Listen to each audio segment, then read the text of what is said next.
dengan nama yang tertera di absen.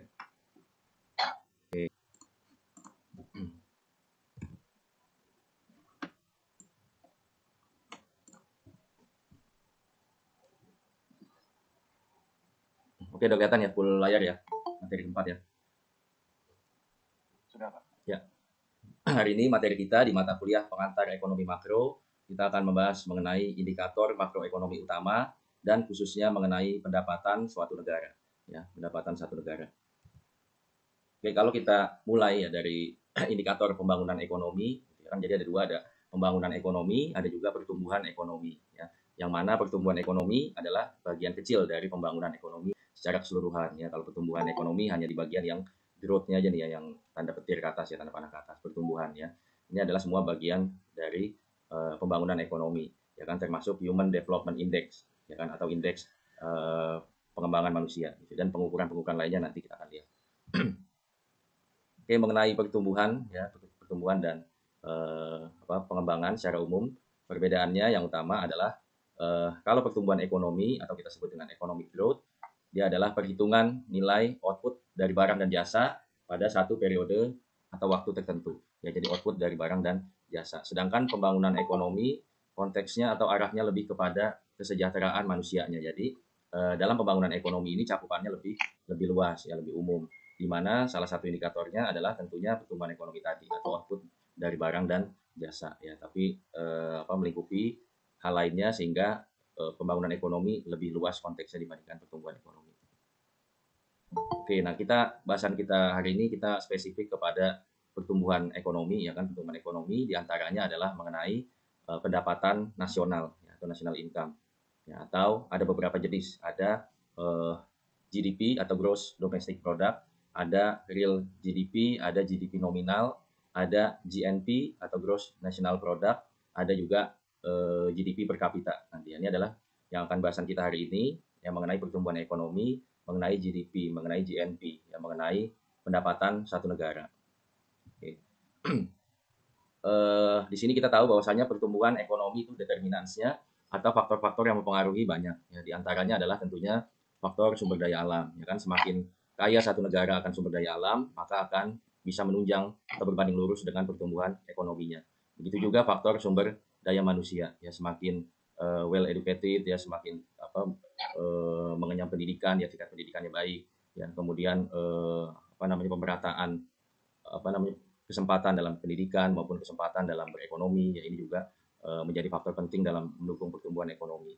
Kemudian faktor ilmu pengetahuan dan teknologi ini juga jadi salah satu faktor pertumbuhan ekonomi ya, yang mana kalau kita bicara faktor ilmu pengetahuan dan teknologi yang lagi tren contohnya ya sekarang adalah negara India ya. Kalau kita lihat banyak perusahaan-perusahaan besar CEO-nya dari India. Begitu juga dengan IT handal yang bayarannya mahal, banyak kerja di berbagai macam negara. Itu juga yang sudah sempat kita bahas, dia kirim warga negaranya. Kalau Indonesia kirim warga negara kita untuk kerja di luar, umumnya atau yang lebih banyaknya adalah untuk yang tenaga kerja yang murah gitu ya. Nah, tapi India kebalikannya, dia mengirim tenaga kerjanya ke luar negeri lebih terbatas ya, dan lebih banyak didominasi oleh tenaga kerjanya yang terampil. Salah satunya adalah di bidang teknologi gitu ya. Kemudian faktor pertumbuhan ekonomi lainnya adalah masalah budaya, kemudian juga sumber daya modal. Tentunya dukungan modal, ya dukungan fiskal kalau dalam konteks ekonomi makro ini juga jadi penting untuk mendukung pertumbuhan ekonomi. Sebaliknya, di antara faktor-faktor penghambat ekonomi adalah pertama laju inflasi, ya. Nah, inflasi ini bisa dua sisi sebenarnya ya. Kalau yang masih terkontrol itu masih oke gitu ya. Tapi kalau udah terlalu berlebihan ya, ini akan juga menjadi permasalahan dalam ekonomi karena nanti ada kaitannya dengan daya beli, ya berpengaruh ke tingkat suku bunga juga dan lain sebagainya. Ini juga bisa menghambat ekonomi. Kemudian tingkat suku bunga ya, tingkat suku bunga sebagaimana yang sudah kita bahas di minggu lalu ya kan, kalau suku bunga naik, impact-nya juga berpengaruh terhadap kondisi perekonomian. Begitu juga turunnya kan, kapan waktu-waktu tingkat suku bunga naik, ya artinya pemerintah yang melakukan satu kebijakan ya kan yang membuat sektor real mungkin wait and see dulu nih untuk melakukan usaha gitu ya. Tapi sebaliknya kalau turun ya kan, suku bunga turun, tujuannya untuk mengenjot sektor real, artinya pemerintah mau tumbuh ya, mau ngegas lagi, mau ngebut lagi ekonominya gitu. Kemudian faktor penghambat ekonomi lainnya adalah ini kenaikan harga bahan bakar minyak ya. Makanya hati-hati kalau kita lihat indikator Brent oil, harga minyak mentah dunia gitu ya, itu jadi salah satu sinyal ya, jadi salah satu indikator yang akan berpengaruh terhadap kebijakan ekonomi di seluruh dunia ya. Karena kalau harga bahan bakar minyak naik ya, bahan mentahnya aja udah naik gitu ya, apalagi nanti ketika diolah menjadi minyak turunan, termasuk salah satunya BBM gitu. Tentu akan menimbulkan efek yang multiplier gitu ya, yang menyeluruh, sehingga ya kalau BBM naik, simpelnya transportasi naik ya kan, untuk jasa ekspedisi kirim barang ikut naik, ataupun usaha catering mau antar makanannya juga perlu BBM ya, dan usaha-usaha lain juga tentunya akan berdampak baik secara langsung maupun tidak langsung. Kemudian situasi keamanan yang tidak kondusif tentunya akan jadi penghambat ekonomi, kerusuhan, ya kondisi resesi, gitu, termasuk pandemi juga ini bisa menghambat ekonomi. Dan yang terakhir adalah juga korupsi yang bisa tentunya menghambat ekonomi gitu ya, apalagi jumlahnya signifikan ya, apalagi menyangkut hajat hidup orang banyak gitu ya, dana bansos yang dikorupsi atau dana kesehatan, ini tentunya sangat krusial dan itu bisa menghambat perekonomian. Oke, kalau kita lihat pertumbuhan ekonomi ya kan, banyak gedung-gedung tinggi ya kan, banyak high rise building, itu salah satunya adalah menandakan tingginya pertumbuhan ekonomi yang dipacu oleh capital spending ya. Nah, tapi ya ini dapat kalau dipacu oleh capital spending, ini dapat menyembunyikan permasalahan-permasalahan ekonomi gitu ya. Jadi banyak high rise building, banyak dibuat gedung-gedung pencakar langit, entah itu perkantoran, entah itu apartemen, ya, entah itu rusun ya kan, atau hotel ya, atau bangunan-bangunan megah lainnya gitu ya. Nah, ini artinya umumnya kalau orang bangun gedung high rise building gitu ya, itu biasanya pada saat kondisi ekonomi sedang booming gitu kan, atau daya belinya bagus gitu, sehingga gedung tersebut bisa terutilisasi, bisa dipakai, bisa dimanfaatkan, artinya akan ada pendapatan yang berputar di situ gitu kan. Nah, permasalahannya dengan adanya high rise building ini, pertanyaannya apakah pendapatan dan kesejahteraan itu ya kan, yang katanya ini adalah salah satu tanda atau sinyal tingginya pertumbuhan ekonomi, apakah dapat merefleksikan pendapatan dan kesejahteraan di masyarakat piramida menengah ke bawah kan gitu ya. Jangan-jangan memang si ekonomi tumbuh gitu ya, bagus kan, tapi uangnya ya kan, ini konsumsinya dari segelintir masyarakat gitu, yang dari piramida menengah ke atas gitu. Artinya belum merata gitu kesejahteraannya. Bahkan kalau kita lihat di India itu, di India, di Jakarta juga sama ya. Ada beberapa titik lokasi mungkin kita lihat kalau kita main ke daerah Rasuna Said atau daerah Kuningan gitu ya. Mungkin banyak gedung-gedung tinggi, gedung perkantoran gitu ya. Tapi nggak jarang di belakangnya gitu ya, itu juga masih banyak pemukiman kumuh gitu. Jadi kesenjangannya masih sangat terlihat gitu ya. Apalagi di India, apalagi di negara-negara berkembang atau negara terbelakang lainnya, itu juga kesenjangannya sangat sangat tinggi. Oke, kita masuk ke istilah ya pendapatan nasional.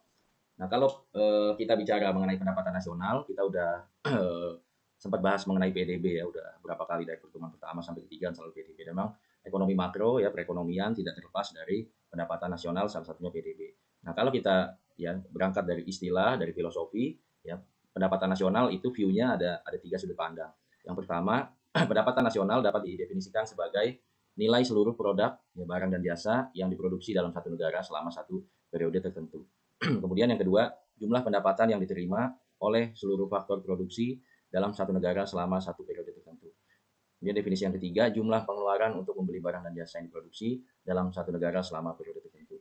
Jadi akan ada tiga pendekatan, ya termasuk definisinya aja ada tiga gitu ya. Maka pendekatannya juga tiga. Nanti inline dengan cara menghitungnya juga ada tiga cara gitu ya. Nah, maka kalau kita bicara pendapatan nasional, atau dalam hal ini kita identik dengan PDB, walaupun pendapatan nasional itu macam-macam kan ya, ada PDB, ada PNB tadi ya di depan nggak sempat kita highlight gitu ya. Tapi ya secara umum pendapatan nasional sudut pandangnya tiga. Ada yang pendekatan produk, output dari barangnya kita lihat, itulah yang dikatakan sebagai pendapatan nasional gitu ya. Ada sudut pandang yang kedua, dia melihat bahwa nggak hanya produknya nih, barang dan jasanya, tapi lebih penting untuk pendapatan yang diterima ya, atau kalau di laporan keuangan tuh di laba rugi, revenue-nya yang penting ya, revenue-nya berapa, pendapatannya berapa, itulah yang disebut dengan pendapatan nasional gitu ya. Ada sudut pandang ketiga ya, lebih gampang kalau kita ngukur konsumsinya gitu, pengeluaran untuk membeli barang dan jasa itu lebih mencerminkan pendapatan nasional kita gitu ya. Nah, ini memang ada tiga sudut pandang secara teorinya, kita coba lihat lebih dalam. Oke, kemudian istilah pendapatan nasional tadi ada PDB, ada PNB ya. Ada PDB sama dengan GDP ya, PNB sama dengan GNP. Nah, di PDB ini ya secara definisi nilai barang-barang dan jasa yang diproduksi di dalam negara tersebut dalam kurun umumnya 1 tahun ya, periode tertentu umum 1 tahun. Nah, nilai barang dan jasa tadi ya diproduksi oleh faktor produksi milik kita milik negara tersebut, misalkan Indonesia ya, dan termasuk juga negara asing kita perhitungkan sebagai PDB nasional kita gitu ya, PDB Indonesia. Gitu. Nah kalau PNB bedanya ya, PNB adalah nilai barang dan jasa yang diproduksi hanya oleh faktor-faktor produksi yang dimiliki oleh warga negara tersebut. Jadi kalau ada barang dan jasa yang diproduksi oleh faktor produksinya asing ya punya luar, nah itu nggak dihitung gitu ya. Kita hanya hitung yang faktor produksi dari Indonesia gitu ya. Tapi di JNP ini juga kita hitung juga penduduk Indonesia kan nggak hanya tinggal di Indonesia gitu ya. Ada yang di Amerika ya, ada yang kerja di Jepang ya, ada yang bikin usaha di Tiongkok misalnya gitu ya. Nah, yang pendapatan mereka yang di luar negeri tersebut, baik yang kerja maupun yang menghasilkan barang dan jasa, itu juga kita tarik ya kalau di JNP. Jadi kalau GDP, ini gambarannya ya, kalau GDP yang sebelah kiri ya, yang include ke dalam perhitungan pendapatan adalah pendapatan misalkan warga negara Indonesia dan warga negara asing. Ya, ini pendekatannya adalah wilayah, selama dia di wilayah Indonesia maka dihitung sebagai GDP atau pendapatan negara kita. Ya. Nah kalau GNP ini pendekatannya adalah nasionalisme.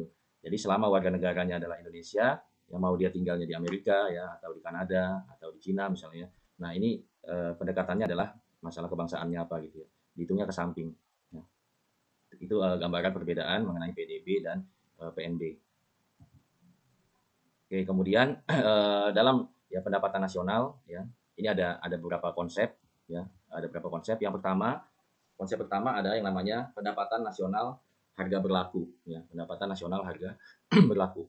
Yang kedua ada pendapatan nasional harga tetap atau real. Jadi atau nominal ya, yang harga berlaku, ada juga yang nyebutnya dengan pendapatan nasional harga nominal gitu ya. Nah, kalau pendapatan nasional harga tetap, ada juga yang menyebutnya pendapatan nasional harga real gitu ya. Itu sama aja. Yang pertama, pendapatan nasional harga berlaku atau nominal adalah produksi barang dan jasa yang dihasilkan satu negara dalam satu tahun ya umumnya ya, yang dinilai menurut harga-harga yang berlaku pada tahun tersebut. Nah, pendapatan nasional ini nominal ini yang nominal, yang pendekatan pertama ini merefleksikan harga dan juga kuantitas yang diproduksi. Nah, bedanya dengan pendapatan nasional harga tetap atau harga real, ini adalah produksi barang dan jasa yang dihasilkan satu negara dalam satu tahun yang dinilai menurut satu harga tetap pada tahun tertentu. Nah, dengan pendekatan yang ya harga real ini, ya maka hanya merefleksikan kuantitas yang diproduksi. Jadi di pendekatan yang kedua, yang harga real, dia tidak memperhitungkan harga satu barang naik. Ya contohnya gini, ini gambarannya biar lebih gampang nih. Pasti pagi-pagi mumet ya kalau dari definisi. Kita kasih contoh ya. Oke, kasih contohnya. Kalau contohnya, ya ini ada kita produksi barang, misalkan satu ada hotdog, satu ada hamburger. Ya. Ini sengaja nih, ini bulan puasa kasih contohnya makanan gini. Oke, nah kalau GDP nominal, ya GDP nominal itu yang pendekatan pertama, ya. Nih, harganya berlakunya pada tahun masing-masing ya. Pendekatan pertama, contohnya adalah ini contohnya tahun 2001, 2002, dan 2003 gitu. Harga hotdog selalu naik, begitu juga harga hamburger juga naik. Ya kan $1, $2, $3, yang hamburgernya 2, 3, dan 4 naik. Ya maka dalam menghitung ya perhitungan GDP nominal, ya dihitunglah harga hotdog dikali kuantitasnya 100 ditambah harga hamburger dikali dengan kuantitasnya. Maka sejumlah nominal berapa ya uangnya yang kita dapatkan ya, GDP-nya berapa sih dari kita produksi hotdog dan hamburger gitu ya. Begitu juga tahun 2022 karena harganya naik ya kan, karena harganya naik maka kita juga merubah ya di variabel harga yang tadinya $1 tahun lalu untuk hotdog dan $2 untuk hamburger tahun lalu, maka sekarang karena harganya naik maka kita ikut naikkan juga harganya per unit ya kan. Hotdog jadi $2 dan hamburger menjadi $3 ya, maka dikalikan dengan kuantitas produksi yang sekarang. Dari sisi produksi juga naik ya 150 dengan 100. Maka didapatkanlah angka pendapatan GDP sebesar $600 ya. Kemudian tahun ketiga juga gitu, harga naik ya kan, hotdog naik, hamburger naik, jumlah yang diproduksi juga naik, maka jadi 2 kali lipat $1.200 ya. Nah, bedanya dengan GDP real, ini kalau GDP real tahun dasarnya kita lihat tahun dasarnya misalkan tahun yang pertamanya ya tahun berapa? 2001 misalkan ya. Nah, maka dia akan memperhitungkan harganya adalah harga tahun 2001 walaupun kita ngitungnya sampai 2003 nih, ya 3 tahun gitu. Tapi harganya diasumsikan tidak naik ya. Jadi sesuai dengan harga basisnya berapa waktu ngitung tahun pertama gitu ya. Nah, artinya kalau ada perbedaan seperti ini, maka kalau GDP pakai metode yang pertama GDP nominal ini, maka dia bisa merefleksikan ini ya, harga dan juga kuantitasnya gitu. Oh, naiknya tinggi nih 200, 600, 1200. Jadi akan terrefleksi ya baik. Ini kan yang bikin naik tinggi kan 200 jadi 600, ada sumbangsih dari harga ya kan, jadi $2 jadi $3 dan juga ada sumbangsih dari kuantitas dari jumlah yang diproduksi. Ya sehingga naiknya cukup eksponensial ya, dari 200 ke 600. Begitu juga tahun berikutnya jadi 1.200, naiknya cukup eksponensial. Nah, kalau kita asumsikan harganya sama dengan tahun dasar, maka yang akan terefleksikan ya dari $200 hanya jadi $350, kemudian hanya jadi $500. Dia hanya merefleksikan kuantitasnya aja ya. Dia ingin lihat kenaikan outputnya, kenaikan produksinya berapa sih gitu ya dari tahun ke tahun. Ya, sedangkan maka harganya dihitung atau dianggap sebagai konstan ya. Jadi dengan nilai yang segini, itu hanya mencerminkan dari sisi produksi. Karena kenapa? Karena ya harganya kan dianggap sama ya, atau harga dianggap sebagai satu faktor yang konstan, yang nggak berubah, sehingga dia mau lihat pertumbuhan dari sisi produksinya. Oke, kemudian ada yang disebut dengan pendapatan nasional harga pasar dan harga faktor. Ini pasangan ya, biasanya pasangan. Jadi yang ini pasangan pendapatan nasional harga berlaku dan harga tetap, ya ini dua ini, ya kan. Kemudian yang ada juga istilah pendapatan nasional harga pasar dan harga faktor, ini juga pasangan, ya. Oke, yang pendekatan ya atau konsep kedua ini ya, harga pasar dan harga faktor, ini lebih sederhana. Kalau yang pendapatan nasional harga pasar, ini nilai barang dan jasa yang dihasilkan satu negara dalam satu tahun, ya, dinilai menurut harga yang dibayar oleh pembeli. Ya, jadi pembeli bayar hotdog tadi, ya kan, bayar hamburger tadi berapa, nah itu yang disebut dengan nilai barang dan jasanya. Ya, tapi kalau yang pendapatan nasional harga faktor, nilai satu barang ataupun jasa yang dihasilkan satu negara dalam satu tahun dan dinilai berdasarkan harga faktor produksi yang digunakan. Nah, jadi biaya modalnya lah ya, kalau untuk memproduksi satu hamburger itu berapa ininya ya, berapa modalnya atau berapa uang yang dikeluarkan untuk menghasilkan satu hamburger. Kalau pembeli belinya 3, harganya $3 tadi misalkan ya, hamburger $3, maka produksinya nggak mungkin $3 juga gitu, atau modalnya yang mungkin cuma $2 gitu. $1 adalah keuntungan gitu kan. Jadi bahasa sederhananya pendapatan nasional harga faktor ini adalah tanpa gimana caranya kita memproduksi satu barang ya, tapi tanpa memperhitungkan margin keuntungannya gitu ya. Kalau harga pasar udah termasuk keuntungan karena kan yang dijual kepada pembeli gitu ya, udah ada margin di situ. Kalau harga faktor benar-benar biaya real, biaya modalnya yang dikeluarkan oleh produsen. Oke, kemudian ini pasangan lagi ya, dalam konsep pendapatan nasional ada yang disebut pendapatan nasional bruto, ada yang disebut pendapatan nasional neto. Yang bedanya jadi gini ya, kalau kan teman-teman juga belajar manajemen keuangan ya, simpelnya yang tadi kita balik konsep kedua dulu. Kalau pendapatan nasional harga pasar ya kan, itu ibaratnya revenue ya, kita perusahaan produsen berapa sih pendapatan yang diterima dari jualan satu barang gitu ya.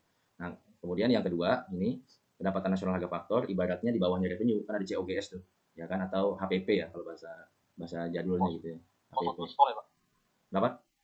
Cost of goods sold ya bahasanya. Betul, cost of goods sold, betul. Jadi modal ya kan, sebelum kita jadi revenue kan kita ada biaya langsung, biaya tidak langsung untuk produksi ya. Itu berapa? Itulah kita bisa kiaskan atau biar gampang ngapalinnya, tuh pendapatan nasional harga faktor tuh COGS gitu. Kalau kita refleksikan dengan perusahaan. Kalau ini kan konteks negara. Gitu. Kalau perusahaan ini COGS, ini revenue pendekatannya gitu. Nah, karena kenapa saya pakai kita contohkan di keuangan perusahaan sama yang ini juga nih. Ada pendapatan nasional bruto dipasangan dengan pendapatan nasional neto.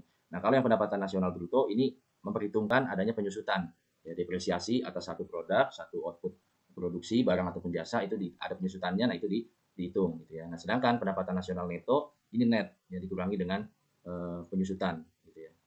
Nah, kenapa ada yang diperhitungkan, ada yang tidak diperhitungkan kan gitu ya. Nah, yang diperhitungkan ya, jadi penyusutan pun gitu ya, kalau secara buku kan namanya penyusutan dikeluarkan gitu ya, atau bisa mengurangi laba rugi gitu ya, kalau di laporan keuangan perusahaan yang laba rugi, depresiasi, amortisasi itu mengurangi laba rugi.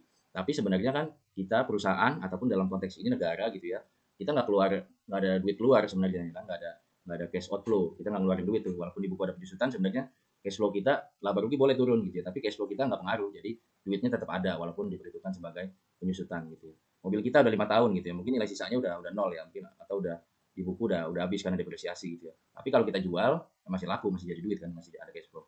Nah, itu ya kurang lebih kondisinya mirip-mirip kayak gitu ya. Oke, nah ini mulai rumus-rumus nih, hati-hati nih. Semoga nggak ngantuk nih, semoga makin melek nih. Jadi sebagaimana tadi filosofinya, sebagaimana tadi definisinya, kan ada 3 pendekatan ya dalam kita memandang satu pendapatan negara ya, atau sederhananya PDB deh, kita ini secara umum gitu ya.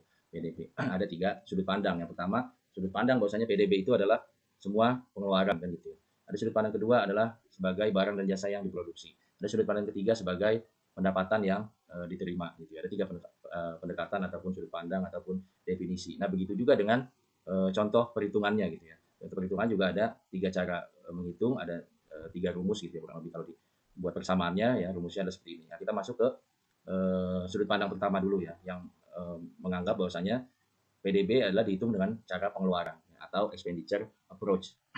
Nah, ini secara definisi dengan cara pengeluaran pendapatan nasional dihitung, ya metode pertama, sudut pandang pertama ya, pendapatan nasional dihitung dengan menjumlahkan nilai pengeluaran dari berbagai golongan ya dengan barang dan jasa yang diproduksi dalam perekonomian tersebut. Nah, makanya di pertemuan awal saya juga sempat mendefinisikan PDB sebagai pengeluaran agregat ya, kalau masih ingat ya.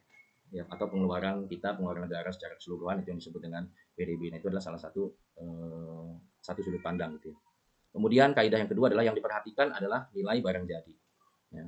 Kemudian kaidah yang ketiga adalah barang yang akan diproses kembali oleh perusahaan lain dan barang yang masih akan diproses lagi nilainya tidak turut dihitung ya agar tidak terjadi double counting ataupun terjadi double perhitungan gitu ya. Jadi kalau ini sejalan juga dengan nanti cara yang kedua gitu, metode kedua. Jadi kalau satu perusahaan, satu produsen udah produksi barang dari dari barang mentah ya, raw material jadi setengah jadi ya kan, jadi barang setengah jadi. Nah, itu dihitung sebagai salah satu output ya, ada nilainya gitu, nilainya. Nah, tapi ketika ada perusahaan B ya, dia kan dijual nih ya, perusahaan A jual ke perusahaan B. Nah, perusahaan B terima dari udah setengah jadi, nah, setengah jadi ke barang jadi. Nah, yang dihitung adalah pertumbuhannya bukan dari yang awal dari raw material, tapi yang setengah jadi ke yang jadi, kurang lebih gitulah ya, agar tidak terjadi perhitungannya double atau pertumbuhannya double kan. Maka komponen ya pengeluaran agregat atau PDB dalam perekonomian ya, ada juga yang menyebut pengeluaran agregat ini dengan simbol Y gitu ya. Jadi ini saya buat mudah aja PDB untuk gampang ingat ya, nanti kalau saya munculin Y bingung lagi nih Y apalagi nih gitu ya. Padahal sama Y sama dengan PDB gitu, tapi saya buat aja di sini semua PDB ya. Tapi kalau ada ketemu ya simbol Y itu sama, berarti pengeluaran agregat juga. Nah, rumusnya PDB atau Y adalah C atau di sini konsumsi rumah tangga ditambah I pembentukan modal sektor swasta ya, atau gampangnya adalah investasi, ditambah pengeluaran pemerintah, belanja pemerintah, kemudian ditambah ekspor neto. Nah, ekspor neto maksudnya adalah selisih antara ekspor dan juga impor. Jadi kita surplus atau defisit, nah itu diperhitungkan ke dalam komponen pengeluaran agregat. Nah, ini dijumlah semua, angkanya dapatnya berapa, nah itulah keluar angka ya PDB dengan metode pengeluaran atau dengan expenditure approach. Ini adalah contohnya ya, contoh PDB Indonesia berdasarkan pengeluaran ya, di tahun 2019. Jadi di komponen PDB-nya bahasanya adalah pengeluaran gitu ya, ada konsumsi rumah tangga ya kan, ada yang konsumsi pemerintah ya. Ini ada ekspor dan impor. Jadi mindsetnya adalah pendekatannya pengeluaran semua. Nanti kita lihat dengan perbedaan dengan pendekatan yang kedua. Oke, pendekatan yang kedua ada yang disebut dengan cara produk neto ya, atau production atau value added approach. Ya. Ini sudut pandang yang kedua atau definisi yang kedua, cara menghitungnya juga beda. Yang pertama, pendapatan nasional menurut cara produk neto terlihat pada data pendapatan nasional atau PDB menurut lapangan usaha. Jadi kalau tadi PDB-nya dilihat dari pengeluarannya siapa ya kan, konsumsi rumah tangga, konsumsi pemerintah, dari investasi, ekspor impor gitu kan ya. Nah, kalau yang pendekatan kedua, ini dilihatnya dari lapangan usaha. Lebih variabel yang biasa kita dapatkan. Jadi PDB bentuknya lah, tempat tadi bentuknya adalah PDB lahan usaha nih, ada sektornya, ada pertanian, kehutanan dan perikanan, ya, ada pertambangan, ada industri pengolahan, sampai panjang lagi ke bawah seluruh sektor industri. Ya, ini dibagi menurut sektor atau lapangan usaha. Gitu ya. Cara ini dilakukan dengan menjumlahkan nilai tambah yang diwujudkan oleh berbagai sektor dalam perekonomian, kemudian nilai produksi satu sektor menggambarkan nilai tambah yang diwujudkan oleh sektor tersebut. Kemudian ada dua tujuan penting dalam metode ini. Yang pertama, untuk mengetahui besarnya sumbangan berbagai sektor ekonomi dalam mewujudkan pendapatan nasional. Kita mau tahu nih, Indonesia PDB-nya sumbangsinya dari sektor apa sih paling besar gitu ya. Nah, ada yang tahu nggak PDB kita atau negara kita nih sektor apa sih yang jadi backbone gitu ya, jadi kontributor nomor satunya apa, nomor satu duanya apa? Migas, Pak. Migas. Masuk ke itu migas subsektor ya, atasnya apa sektornya lagi yang lebih luasnya lagi apa? Sumber daya alam. Tambangan ya. Tambangan tuh belum yang nomor satunya gitu ya. Yang nomor satunya apa, nih pernah tahu? Pajak mungkin Pak. Ya semua ini kan ya salah satunya bukan pajaknya tapi sektor apa nih yang kita belum bicara pajak dulu. Sektor apa nih, apakah pengolahan industri?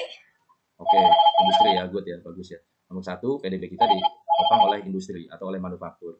Atau gampangnya pabrik-pabrik deh, ada di mana-mana gitu ya. Nah, itu jadi penopang nomor satu gitu ya. Nomor duanya apa, ada yang tahu?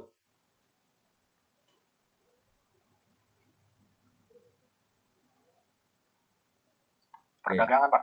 Perdagangan. Tahun berapa tuh Pak? Tahun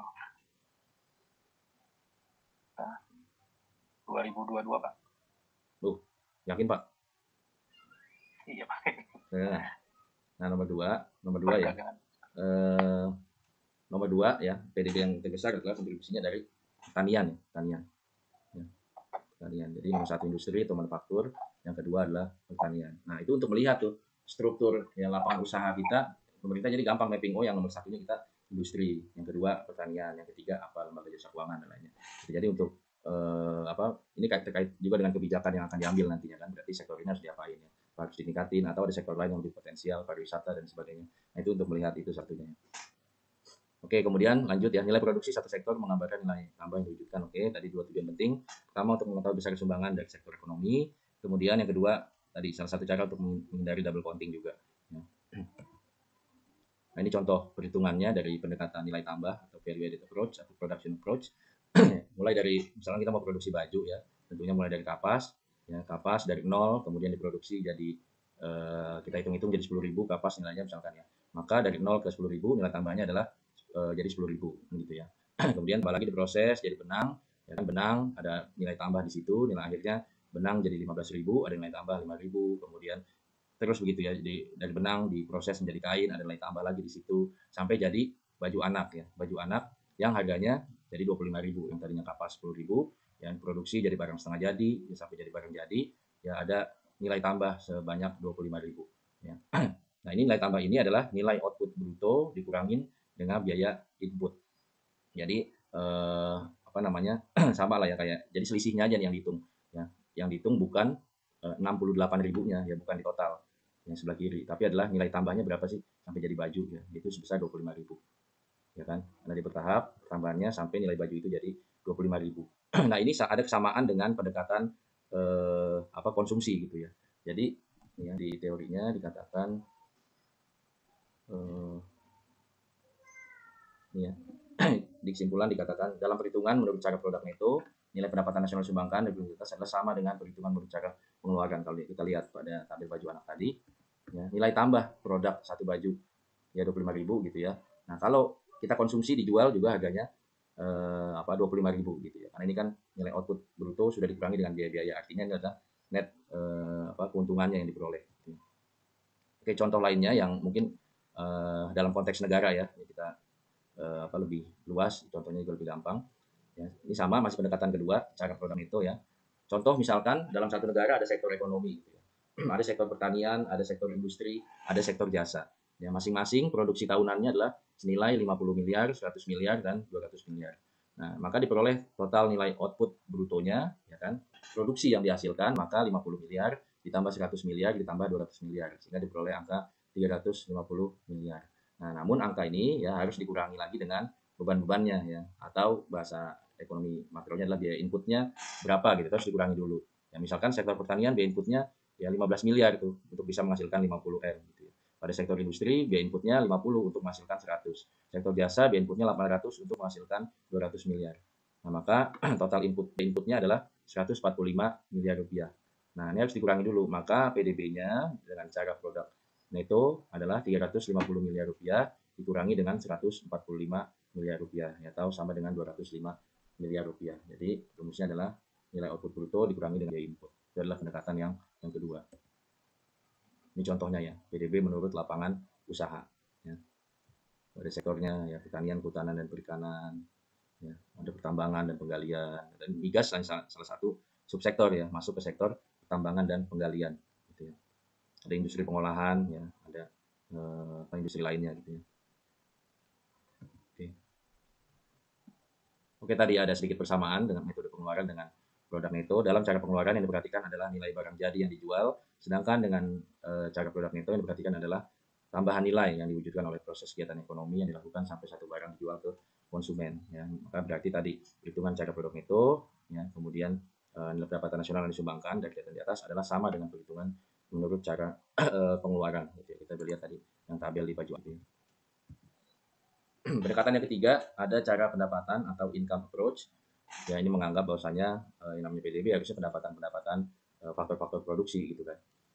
Oke, di sini faktor produksi digolongkan menjadi 4, yaitu ada tanah, tenaga kerja, modal, dan keahlian kewirausahaan. Apabila faktor-faktor produksi itu digunakan untuk mewujudkan barang dan jasa, akan diperoleh berbagai jenis pendapatan, yaitu tanah dan harta tetap lainnya akan dia memperoleh sewa, ya kalau kita punya tanah, ya kan, atau punya harta, punya aset, itu bisa kita sewakan. Ya. Kemudian yang namanya tenaga kerja, ya faktor produksi yang kedua, dia akan memperoleh gaji dan upah.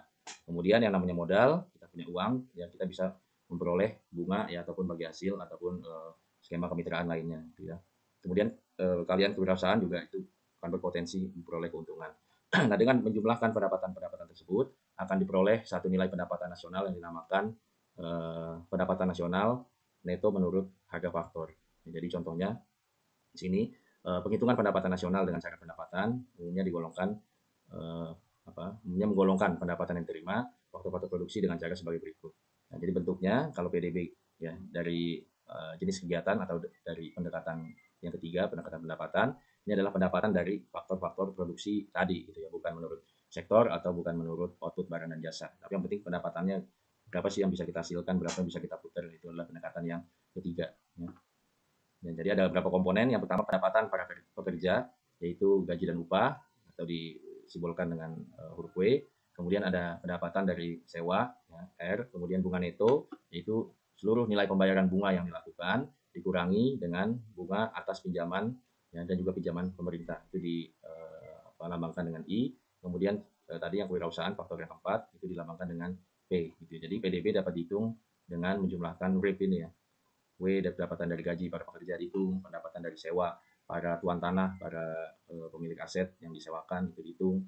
Kemudian bunga neto ya, berapa bunga yang didapat ya, kita net off dengan bunga yang harus dibayar itu ya, itu ditambahkan. Kemudian keuntungan perusahaan itu dimasukkan. Nah, maka itu akan menghasilkan pendapatan gitu ya. Ini contoh pendapatan nasional Amerika tahun 97 ya, saya kutip sedikit untuk biar ada gambaran.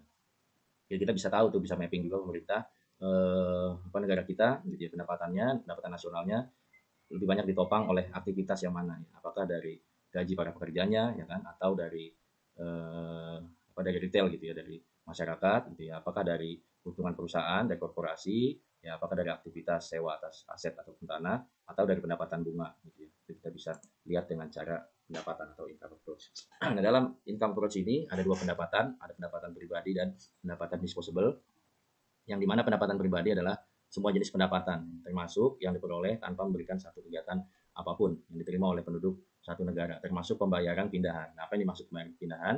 Pembayaran pindahan antara lain adalah misalkan ada bansos ya, bantuan untuk para pengangguran, misalnya kemarin kan pandemi COVID itu ada bansos ya untuk pengangguran ya misalkan.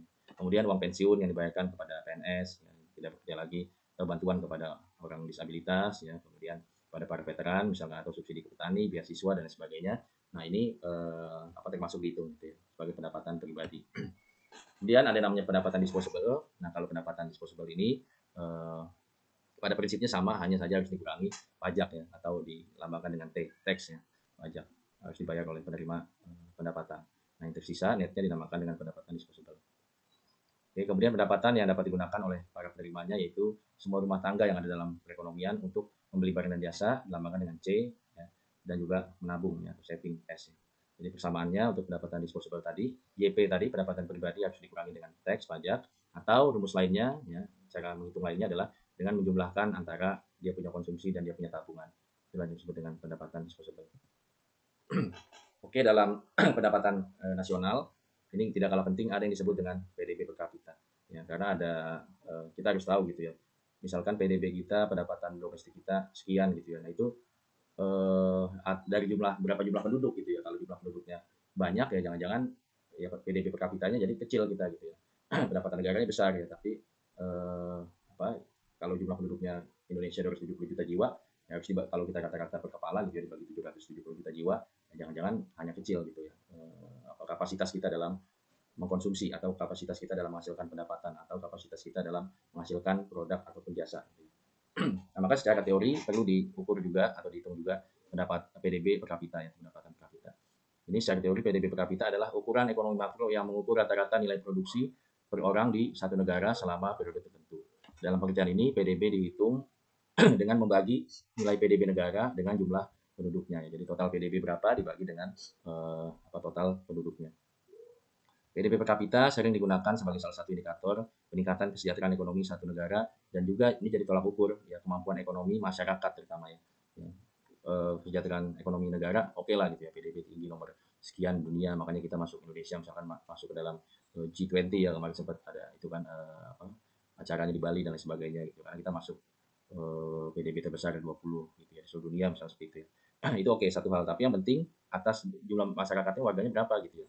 Nah ini juga perlu diukur. Jadi harapannya ya kemakmuran secara negara tadi bisa juga berbanding lurus dengan kemakmuran di masyarakat atau di warganya, sehingga dapat mencapai standar hidup yang lebih baik. Sehingga dapatkan persamaan atau rumusnya ya, PDB per kapita adalah tadi jumlah PDB-nya, nilai absolutnya PDB-nya berapa dibagi dengan jumlah penduduk di satu negara tersebut. Contoh di Indonesia tahun 2021 PDB-nya 15,55 triliun US dollar, jumlah penduduknya kita sebanyak 273,5 juta jiwa. Maka gimana ngitung PDB per kapitanya gitu ya. Maka didapat PDB per kapita tadi jumlah PDB-nya 15,55 T USD dibagi dengan 273,5 juta jiwa, maka didapatkan PDB per kapita Indonesia pada tahun 2021 adalah kurang lebih ya 5.680 US dollar per jiwa ya, per tahun, atau ekuivalen dengan 85,2 juta per jiwa per tahun gitu. Jadi kata-kata kita itu menghasilkan ya, kalau diuangkan gitu ya, utilisasi kita, aktivitas ekonomi kita per orang tuh 85,2 juta gitu per tahun.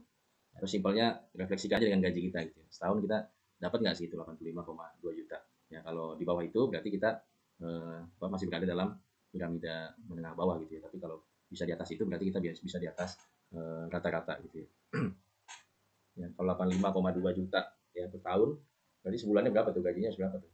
Bagi 12. 7 ya. Kita 7 jutaan ya. 7, sekian. Nah, kita refleksikan aja pendapatan kita misalkan per bulan berapa. Jadi artinya di bawah PDB per kapita atau di atas. Oke, kemudian meskipun PDB per kapita dapat memberikan gambaran tentang kesejahteraan ekonomi masyarakat, namun masih banyak faktor lain seperti ketimpangan penghasilan dan perbedaan kualitas hidup yang perlu diperhatikan dalam menilai tingkat kemakmuran atau kemiskinan satu negara. Ya. Jadi, nah ini kan dikatakan misalkan Indonesia PDB per kapitanya 85,2 juta ya per jiwa per tahun, atau 7 juta per bulan. Nah nyatanya kalau kita lihat di sekitaran kita gitu, nggak usah jauh-jauh gitu ya.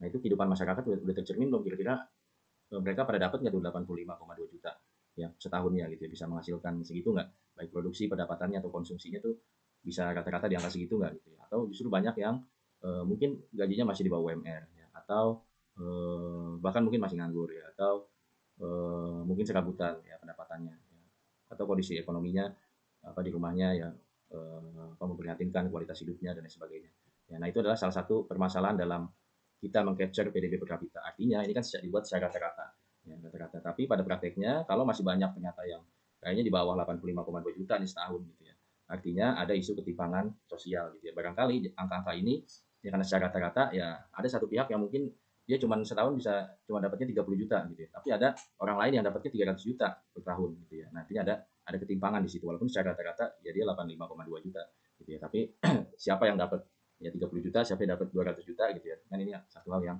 timpang. Makanya kita ngitung juga dengan Gini ratio gitu ya, ketimpangannya, inequality gitu ya, itu juga salah satu hal yang penting. Jadi bahasa lainnya ya emang angkanya segitu, wah kayaknya 7 juta per bulan udah cukup lah, udah layak gitu ya, misalnya seperti itu ya.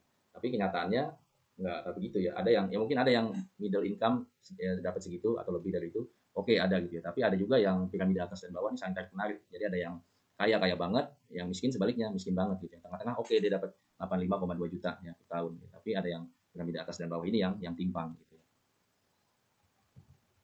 Oke, di antara beberapa kritik ya, pemikiran yang terkait dengan pendapatan nasional atau permasalahannya adalah reliabilitas data. Ya, seberapa akurat sih data yang dikumpulkan? Teorinya macam-macam, rigid ya. Ada 3 pendekatan yang dihitung ini, gitu ya, A, B, C, D yang ini dikeluarkan dan sebagainya, itu oke gitu ya. Tapi ya reliabilitas datanya, ya kan, kekokohan datanya, ya kan, keajengan datanya, rigor atau enggaknya, nah itu seberapa akurat sih data yang ada gitu ya. Kita kan hanya tinggal ngitung gitu ya, tapi yang survei gitu ya, yang mengukur, ya kan, kemudian peran-peran badan pemerintahan seperti BPS gitu, itu jadi salah satu titik kritis juga ya, poin krusial yang mempengaruhi akurasi data yang dikumpulkan tadi gitu ya. Kemudian tadi yang kedua adalah masalah distribusi pendapatan gitu ya. Tentunya ada sebagian elit ya, sebagian kecil dari masyarakat yang akan dapat persentase lebih besar gitu ya. Misalkan grupnya 9 naga gitu ya. Ya tentu dia per kapitanya bisa ya setahunnya bisa berapa ratus miliar sendiri atau bahkan triliunan gitu ya. Ada mungkin yang di wilayah terpencil ya setahunannya cuman jangan-jangan di bawah 1 juta gitu ya. Ini itu yang hal yang sangat menyedihkan ya masalah distribusi pendapatan. Nah ini kita bisa lihat ya salah satu permasalahannya adalah masalah ketimpangan walaupun secara rata-ratanya oke nilai layak tapi ada yang kaya-kaya banget ya ada yang miskin banget ya. Salah satunya adalah pendapatan tadi sudah bisa di capture tapi distribusinya ya belum masuk ke dalam kajian. Ya, maka ini salah satu hal yang menjadi titik kritis yang menjadi perhatian kita semua. Kemudian permasalahan lainnya ketika kita mengukur atau menghitung pendapatan nasional, ya pertanyaannya apakah beberapa aktivitas ekonomi ya sudah terekam semua atau ada yang jangan-jangan tidak terekam. Contohnya yang sektor informal seperti apa ya? Apakah pertanian yang konvensional atau yang masih jadul ya mungkin dia bertani hanya untuk keluarganya sendiri gitu ya. Apakah itu terhitung atau enggak, atau terekam atau enggak? Ya, kemudian barangkali ada juga yang masih barter ya, hasil pertanian ditukar dengan barang A, barang B, barang elektronik dan sebagainya. Itu juga apakah aktivitas tadi terekam dalam perekonomian gitu. Itu juga jadi salah satu kritis ya, titik kritis. Kemudian yang kedua, aktivitas ekonomi yang ilegal ya, black market ya atau drugs market. Nah, ini juga walaupun termasuk atau bagian dalam aktivitas ekonomi, tapi apakah ini terekam atau enggak? Ya, kita tahu aja mungkin kalau yang sekarang kita tahu misalkan di lapas saja ada transaksi drugs market itu ini ya besar gitu nilainya. Nah itu kan ketahuan aja enggak gitu ya, apalagi masuk ke dalam indikator ekonomi tentunya nggak akan masuk kan gitu ya. Nah ini jadi salah satu ini juga poin yang harus diperhatikan. Kemudian pekerjaan yang informal atau tidak berbayar ya, ini juga tidak terhitung ya. Namun sebenarnya kan ada kontribusinya ada gitu ya, tapi tidak terekam ya. Contohnya pekerja sosial ya, jamal ya, yayasan dan sebagainya. Nah itu terikut nggak ke dalam perhitungan ataupun komponen untuk menghitung pendapatan nasional kita. Oke, kegunaan data pendapatan nasional ya buat apa aja sih ininya fungsinya gitu ya. Pertama memberi informasi mengenai struktur kegiatan ekonomi, kemudian menilai prestasi kegiatan ekonomi, pertumbuhannya gimana, udah di atas rata-rata negara Asia Tenggara lainnya atau belum gitu ya. Kemudian di atas negara lainnya atau enggak gitu kan. Kemudian menentukan tingkat pertumbuhan ekonomi yang dicapai, jadi bisa dihitung tingkat pertumbuhan ekonominya berapa dibandingkan tahun lalu. Kemudian memberikan gambaran mengenai taraf pemakmuran, memperoleh tafsiran akurat tentang nilai barang atau jasa dalam 1 tahun karena ada komponen harganya di situ. Kemudian membantu pemerintah dalam perencanaan, pembuat kebijakan dan pelaksanaan pembangunan, mengkaji dan mengendalikan faktor-faktor yang mempengaruhi perekonomian negara. Nanti juga sama yang mengetahui struktur perekonomian negara, apakah negara kita disumbang dari agraris ya dari industri atau mayoritas dari jasa sehingga bisa ditentukan kebijakan di masing-masing sektor. Kemudian dapat dijadikan dasar perbandingan dengan perekonomian negara lain. Oke, kalau tadi GDP ya GNP ya pendapatan di satu negara itu identik dengan pertumbuhan. Nah, tapi kalau kita bicara konteks yang lebih luas pembangunan gitu ya, masih banyak hal-hal yang harus dipikirkan di luar tadi ya pertumbuhan adalah sebagian kecil gitu ya. Gimana masalah kemiskinannya, kesejahteraannya, kesenjangannya seperti apa, ya kebebasan berpendapatnya seperti apa, gitu ya, sustainability-nya, keberlanjutannya seperti apa, ya, apakah yang di middle income ini 3 tahun 5 tahun ke depan masih masuk middle income atau bahkan mau naik malah harus turun. Nah itu hal yang kita harus pikirkan dalam kerangka pembangunan, gitu ya, lebih menyeluruh. Oke, termasuk dalam konteks pembangunan ekonomi, konteks yang lebih luas, ada yang namanya indeks pembangunan manusia ya atau Human Development Index. Ini mengukur dari variabel-variabel sosioekonomi atau non monetary faktor ya atau faktor-faktor yang non moneter ya, non uang gitu ya. Antara lain harapan hidup atau longevity, kemudian literacy rate, kemudian standar hidup ya atau purchasing power parity gitu ya.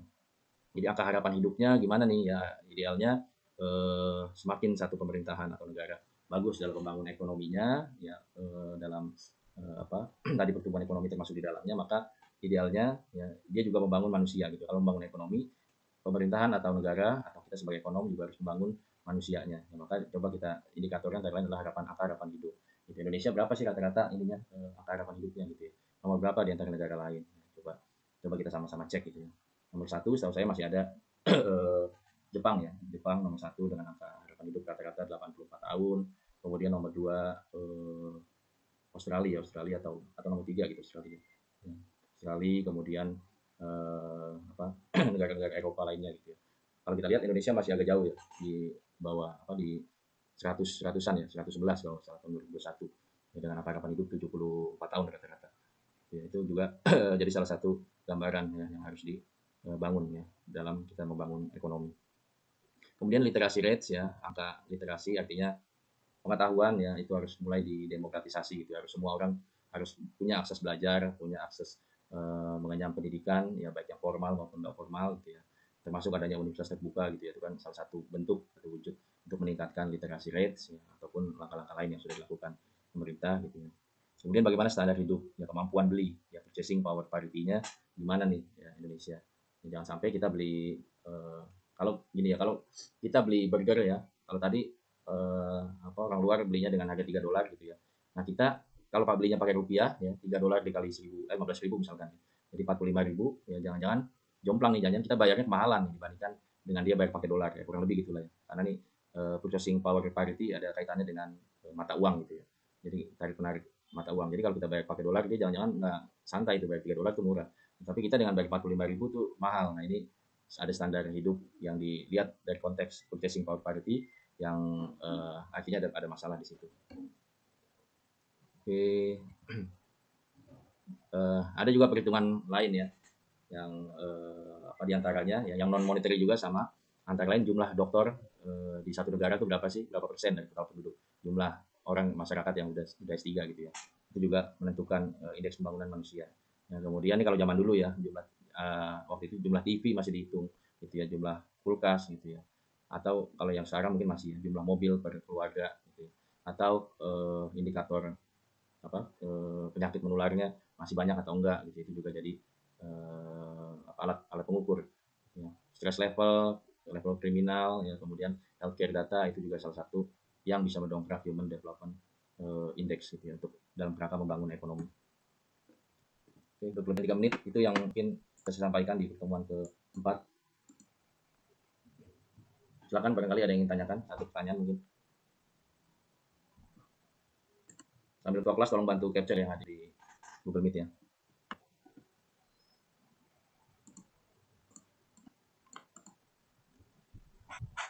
Pak, saya mau bertanya tapi waktunya udah habis ya, Pak? Boleh, satu boleh. Dosennya udah nunggu belum yang setelahnya? Udah nanya belum? Kalau misalkan waktu udah habis, minggu depan aja, Pak. Saya catat dulu tanya. Oh gitu, nggak lupa tuh. Saya catat, takut lupa. Oke. Apa sih pertanyaannya? Boleh satu nggak apa-apa?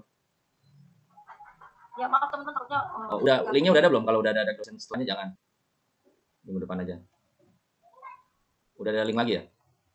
Udah ada, Pak. Udah. Oh, udah ada. Ya udah. Kalau disimpan aja atau Japri juga boleh lah ya. Kalau ini, kalau udah nggak takut lupa gitu ya, silakan aja Japri. Oke.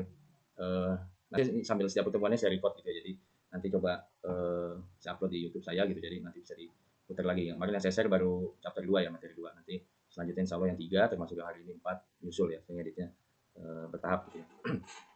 Oke, baik, demikian saja karena udah lewat 5 menit ya. Nanti kalau ada yang bertanya silakan lanjut Japri ataupun WA di grup gitu ya. Terima kasih atas komitmennya, kehadirannya pada pertemuan 4 di mata kuliah pengantar ekonomi makro. Saya tutup. Bila taufiq wal hidayah. Assalamualaikum warahmatullahi wabarakatuh. Waalaikumsalam. Ketua kelas sudah digeser ya? Sudah, Pak. Oke. Waalaikumsalam warahmatullahi wabarakatuh.